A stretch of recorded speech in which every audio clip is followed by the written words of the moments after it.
বিচারের জন্য বা যুদ্ধাপরাধীদের বিচারের জন্য শেখ হাসিনার জমানায় গঠন করা হয়েছিল এবং একটা অ্যাক্ট তৈরি করা হয়েছিল এবং যেটা পার্লামেন্ট কর্তৃক আবার অ্যাপ্রুভ করা হয়েছিল।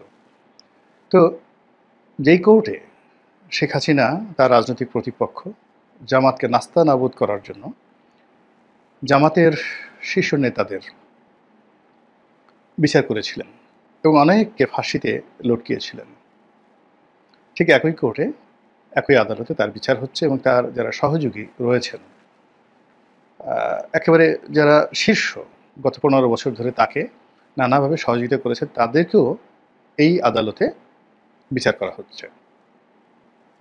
এর মধ্যে শেখ হাসিনার বিচার চলমান। ইতিমধ্যে একটি মামলায় তার সাজা হয়েছে এবং অন্যান্য মামলাতে তাকে যেভাবে আইনের জালে ফেলা হচ্ছে তাতে করে তার মৃত্যুদণ্ড বা তার ফাঁসি শতভাগ নিশ্চিত করার জন্য এই কোর্ট সর্বোচ্চ যারা কলাকৌশলী আছেন তারা চেষ্টা চালাচ্ছেন। এই বাস্তবতায় যে অভিযোগগুলো তার বিরুদ্ধে আনা হচ্ছে সেটা হলো জুলাই আগস্ট বিপ্লবের সময় যে সহিংসতা হয়েছে, সেই সহিংসতায় রাষ্ট্রীয় বাহিনী যে নির্মমতা প্রদর্শন করেছে, যে গুলাগুলি করেছে, হেলিকপ্টার থেকে গুলি ছুঁড়েছে, গুম করেছে, হাসপাতালে চিকিৎসা দেওয়া হয়নি এবং অনেককে পাখির মতো গুলি করে মেরেছে, যে দৃশ্য আমরা দেখেছি। এই সকল কাজকর্ম শেখ হাসিনার মদতে হয়েছে, শেখ হাসিনার নির্দেশে হয়েছে, এরকম তথ্য এবং প্রমাণ এই কোর্টের যারা তদন্তকারী কর্মকর্তা তারা হাজির করেছেন। এবং এগুলো নিয়ে আসলে আমাদের যতটা না আগ্রহ বা এই সকল বিষয় নিয়ে আওয়ামী লীগের লোকদের মধ্যে কোনো রকম আতঙ্ক আমরা কখনো দেখিনি।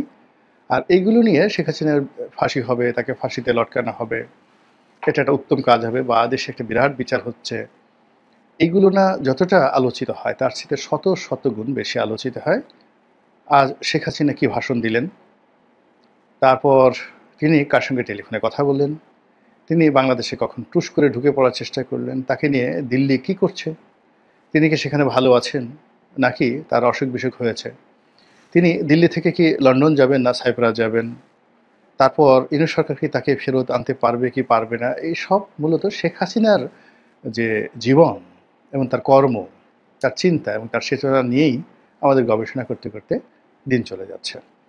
এর মধ্যে আমরা কখনো আতঙ্কিত হচ্ছি, কখনো শিহরিত হচ্ছি, কখনো বিরক্তি প্রকাশ করছি, আর কখনো বলার চেষ্টা করছি যে এখনও শেখ হাসিনা কথা বলে এর কি ভয় ডর নেই, আর এভাবে মানুষ কথা বলে এর কি কোনো অনুশোচনা নেই, আর এমনভাবে কথা বলে এর কি লাজ লজ্জা নেই। আর এই সমস্ত ঘটনা দেখে আমরা অনেকেই, আমাদের যাদের একটু লজ্জা শরম বেশি, আমরা একেবারে লজ্জায় গড়াগড়ি যাচ্ছি।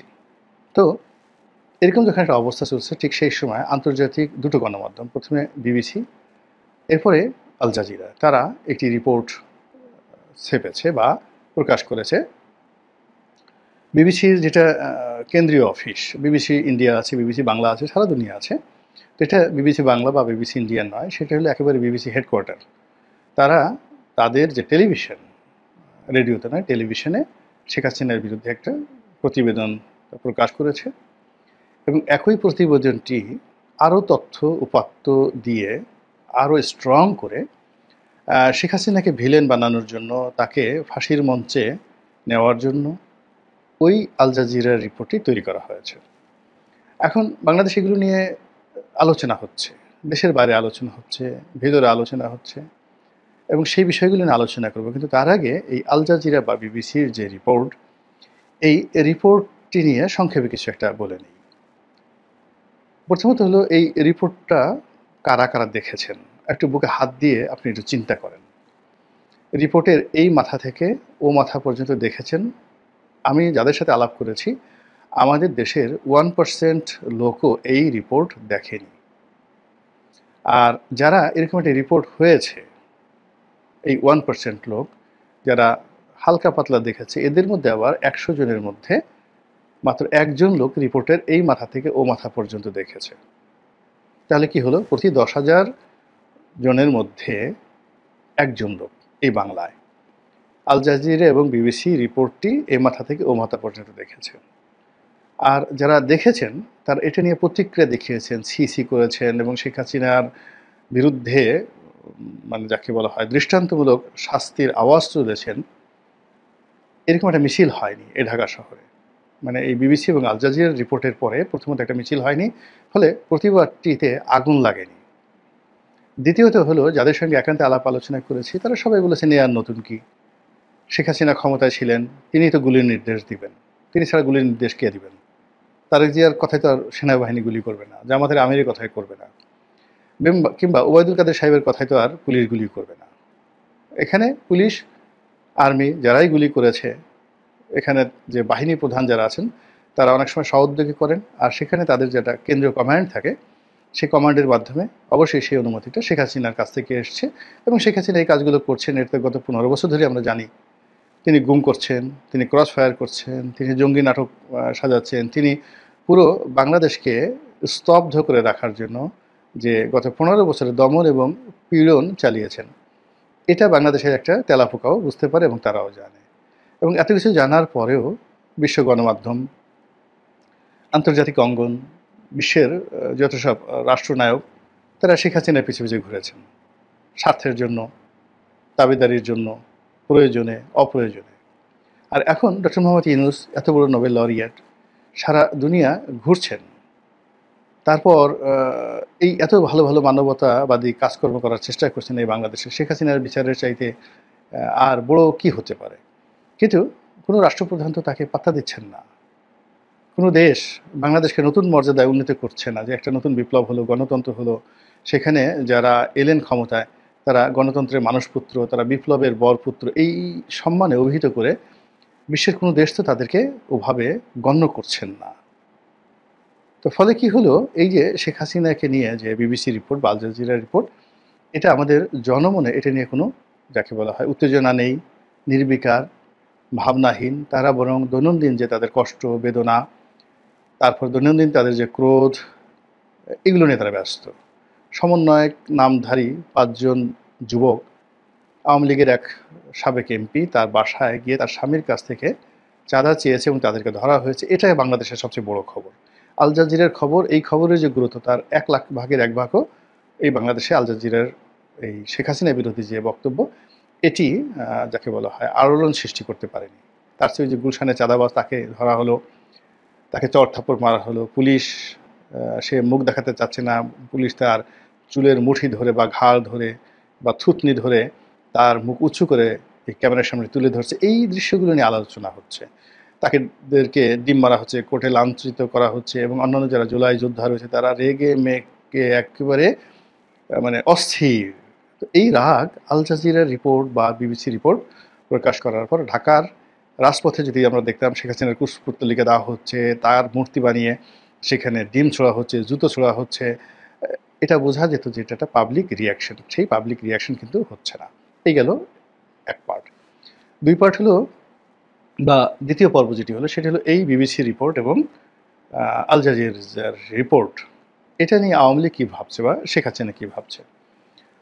আমার সিক্স সেন্স যেটা বলছে সেটা হলো, এই ধরনের সাংবাদিকদেরকে নিজের দরবারে রেখে তাদেরকে নানা রকম ফুড ফরমাশ দিয়ে গত 15 বছর শেখ হাসিনা কাউকে রাজা বানিয়েছেন, কাউকে প্রজা বানিয়েছেন, কাউকে ভিলেন বানিয়েছেন, কারো জীবন তছনছ করে দিয়েছেন। এরপর তার অনুগত তাবেদার লোকদেরকে দিয়ে তিনি পত্রপত্রিকা গণমাধ্যম বের করেছেন। তিনি সাংবাদিকদের প্লট দিয়েছেন এবং তাকে খুশি করার জন্য সাংবাদিকরা তারেক রহমান সাহেবের নাম পর্যন্ত উচ্চারণ করেনি, জামাতের নাম পর্যন্ত উচ্চারণ করেনি। এমনকি মানে বিএনপিপন্থী যে সকল টেলিভিশন ছিল, বিএনপির মালিকদের যে সকল পত্রপত্রিকা ছিল, জামাতের মালিকদের যে সকল পত্রপত্রিকা ছিল, সেখানে একবারও বিএনপি জামাতের নাম উচ্চারণ করার মতো মানুষ এই 2024 সনের জুলাই আগস্টে ছিল না। এটা হলো বাস্তবতা। ফলে সংবাদপত্র কি, সাংবাদিক কি, এখানে কিভাবে কাজ হয়, কিভাবে কাজ করা হয়, এবং এখানে যা কিছু হয় এটার effect, side effect, after effect কি হয়, এটা রাজনীতিবিদদের মধ্যে শেখ হাসিনার চাইতে ভালো বুঝেন না। কী করে আল জাজিরাকে কেনা যায়, কী করে চাং ভাড়া করা যায়, কিভাবে সাংবাদিকদেরকে ঘুষ দিতে হয়, কিভাবে একটা রিপোর্ট তৈরি করতে হয়, এই পুরো জিনিসগুলো শেখ হাসিনা এবং আওয়ামী লীগের লোকজন তারা যেভাবে মুখস্থ করেছে, যেভাবে তাদের নখদর্পণ, ওভাবে এখন বর্তমান যারা সরকার চালাচ্ছে তারা তাদের কাছে এখনও শিশু, ওই পর্যায়ে যেতে পারেনি। ফলে আল জাজিরার যে রিপোর্ট, এই রিপোর্টটা কিভাবে হয়েছে, এর পিছনে কারা কারা আছে, এর পিছনে কোনো অর্থযোগ আছে কিনা, কত টাকা খরচ হয়েছে, কাকে দেওয়া হয়েছে, কোন চ্যানেলে গেছে ইত্যাদি জিনিসগুলো যদি কিছু হয়ে থাকে, আওয়ামী লীগ এটা মুখস্থ বলে দিতে পারে। তো কাজেই এটা নিয়ে আওয়ামী লীগের মধ্যে কোনো উদ্বেগ উৎকণ্ঠা থাকবে না, এটাই তো স্বাভাবিক। ২ নম্বর হলো যে এই ধরনের রিপোর্ট যখন হয়, এই রিপোর্টের ফলে সেটা ইকোনমিস্ট হোক, আল জাজিরাতে হোক বা টাইম ম্যাগাজিনে হোক, এ থেকে কোনো দেশের সরকার বা বিরোধী দল বা যাদের বিরুদ্ধে হয়, যাদের পক্ষে হয়, তাদেরকে আসলে কোনো লাভ হয়? আওয়ামী লীগ তাদের ইতিহাস থেকে যেটা জেনেছে যে এতে কোনো লাভ হয় না। যারা করেছে, অর্থাৎ যারা বিনিয়োগ করে এই ধরনের কর্মকাণ্ড করে, কাউকে পত্রপত্রিকায় নেতা বানিয়ে, কাউকে ভিলেন বানিয়ে আসলে সেই লোকের একটা পশমও স্পর্শ করা যায় না।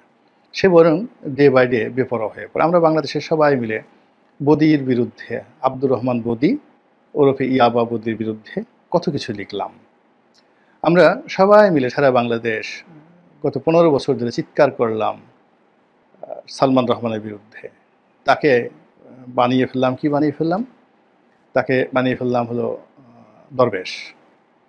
এরপর আমরা ইসলামের বিরুদ্ধে এত কথা বললাম, আমরা সামিট গ্রুপের বিরুদ্ধে এত কথা বললাম, অন্যান্য অনেক শিল্প প্রতিষ্ঠানের বিরুদ্ধে আমরা নানা কথাবার্তা বললাম, আমরা হারুনের বিরুদ্ধে কথা বলার চেষ্টা করলাম। কিন্তু আলটিমেটলি দেখুন তো এই সমস্ত লোকের একটা পশম কেউ আমরা এখন পর্যন্ত টাচ করতে পেরেছি কিনা? তারা যার যার জায়গায় আগের মতোই আছে, কিছু ক্ষতি হয়েছে তাদের, কিন্তু আবার এই ক্ষতিগুলো পুষিয়ে দিয়েছে। আচ্ছা বলেন তো, বঙ্গবন্ধু স্যাটেলাইট যেটা সালমান এফ রহমানের কোম্পানি চালাতেন, সালমান এফ রহমান চালাতেন, সেটা কি বন্ধ হয়েছে? এলএনজি কারা আমদানি করেন? সালমান এফ রহমান এবং নসরুল হামিদ বিপু তার কোম্পানির টোটাল এলএনজির কাজটা করতেন। এখন সেটা কি তারেক রহমান সাহেব করেন, গিয়াসুদ্দিন আল মামুন করেন, বা আব্দুল আল মিন্টু করেন? আমি জানি না, দেখেন, খোঁজ নিয়ে দেখেন। তারপরে আদানির এই কাজ কারা করেন? ওই যে আপনারা বলছেন যে রূপপুর পারমাণবিক বিদ্যুৎ কেন্দ্র, তার এজেন্ট টিউলিপ সিদ্দিকী, সেখান থেকে ৬০,০০০ কোটি টাকা তারা কমিশন নিয়েছেন, ভালো কথা, মেনে নিলাম। তো সেই জায়গাটা এখন এনসিপির কেউ ঢুকতে পেরেছে? তাহলে এই যে এত অপপ্রচার, এত বিজ্ঞাপন, এত দুর্নাম, এত বদনাম, আলটিমেটলি যাদের বিরুদ্ধে করা হচ্ছে তাদের একটা পশমও এখন পর্যন্ত আমরা স্পর্শ করতে পারিনি। এটা হলো রিয়ালিটি। ২ নম্বর হলো যে পত্রপত্রিকা আপনার যাই আসুক না কেন, সংবাদপত্র যাই আসুক না কেন, যখন আদালতে বিচার হবে সেখানে আপনার ডকুমেন্ট লাগবে, বিচারিক দলিল লাগবে, বিচারিক প্রমাণ লাগবে। এর বাইরে শেখ হাসিনা বা অন্যান্য যে সকল আসামি তাদের একটা পশম স্পর্শ করা যাবে না। এরকম যদি আল জাজিরার মালিক, সিএনএনের মালিক, তারপরে বিবিসির যিনি প্রধান নির্বাহী কর্মকর্তা, তারা যদি বাংলাদেশে এসে কপাল, মানে সে গুতাতে গুতাতে রক্ত বের করে ফেলে, তাতে কোনো লাভ হবে না যতক্ষণ না পর্যন্ত এই সকল মামলার তদন্তকারী কর্মকর্তা তারা উপযুক্ত কোনো প্রমাণপত্র শেখ হাসিনার বিরুদ্ধে দাখিল করতে না পারেন। এমনকি এই ধরনের পত্রপত্রিকার রিপোর্ট সাধারণত এরকম বিচারের ক্ষেত্রে যাকে বলা হয় সাহায্যকারী দলিল হিসেবে ব্যবহৃত হয় না। এটা মানুষকে শুধুমাত্র উত্তেজনা করার। তৃতীয়ত, এটা আওয়ামী লীগের জন্য একটা শুভ ফল বয়ে নিয়ে আসবে, এই কারণে যে এই প্রচার এবং প্রোপাগান্ডার ফলে আওয়ামী লীগের নাম, শেখ হাসিনার নাম সারা দুনিয়াতে ছড়িয়ে পড়বে এবং বলা হচ্ছে যে ইয়েস, তার এখনও গুরুত্ব রয়েছে। ক্ষমতা হারানোর পরে সাধারণত কাউকে নিয়ে পৃথিবী এত মাথা ঘামায় না। তো যেহেতু শেখ হাসিনাকে নিয়ে মাথা ঘামানো হচ্ছে, শেখ হাসিনাকে টার্গেট করে এখনও আন্তর্জাতিক গণমাধ্যমে খবর প্রচারিত হচ্ছে, যেটা সে ক্ষমতায় থাকতেই ব্যবহৃত হতো না।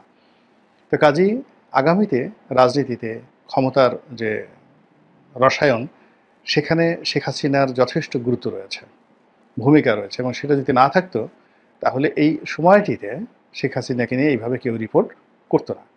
তো কাজেই এই যে এই রিপোর্ট, সেই রিপোর্টের ফলে শেখ হাসিনা যারা বিরোধী লোকজন, তারা নিজেদের অজান্তে তাদের যে আতঙ্ক, তাদের যে ভয় শেখ হাসিনাকে কেন্দ্র করে, সেই ভয়টা তারা প্রকাশ করে ফেলেছে।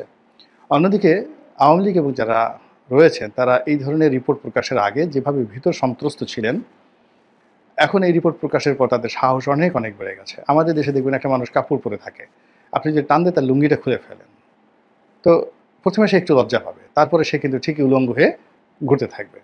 এখন শেখ হাসিনা গুলি করেছেন, গুলি তারপর শেষে করার হুকুম দিয়েছেন, তিনি সব কাজের জন্য দায়ী। এটা একটা কভার জিনিস ছিল। এবং এই বিষয়গুলো নিয়ে আওয়ামী লীগের লাজ ছিল, লজ্জা ছিল, ভয় ছিল, আতঙ্ক ছিল এবং সেটা যখন আমরা ওপেন করে দিয়েছি এবং জনগণ আ বা যারা রাজনীতিতে রয়েছেন তারা যখন এই বিষয়গুলো নিয়ে খোলামেলা আলাপ আলোচনা করছেন, তখন আওয়ামী লীগের যে স্বাভাবিক লাজ লজ্জা, সংকোচ, ভয়, দ্বিধা, শঙ্কা এসব জিনিসগুলো কর্পূরের মতো উঠে গেছে এবং তারা এখন বেপরোয়াভাবে বলা শুরু করবে যে, "হ্যাঁ, ঠিকই তো করেছে। এটা ছাড়া কি দেশ শাসন করা যায়? শাসন করার জন্য তো এই জিনিসগুলো লাগবে। তো এটা তো করি ১৫ বছর দেশটাকে এত সুন্দর পর্যায়ে সে রেখেছে।" অর্থাৎ তার অপরাধটাকে সে তখন তার যে কর্ম, সেই কর্মের যুক্তি হিসেবে সে উপস্থাপন করবার সুযোগ পাবে এই ধরনের প্রচার এবং প্রোপাগান্ডার ফলে। আশা করি যারা এই ধরনের প্রচার এবং প্রোপাগান্ডার শিকার হচ্ছেন তারা এবং আ যারা এই ধরনের প্রচার প্রোপাগান্ডার আয়োজন করেন, বিনিয়োগ করেন, তারা সকলেই সার্বিক পরিস্থিতি বুঝে আগামীতে এই ধরনের প্রচার প্রোপাগান্ডার ব্যাপারে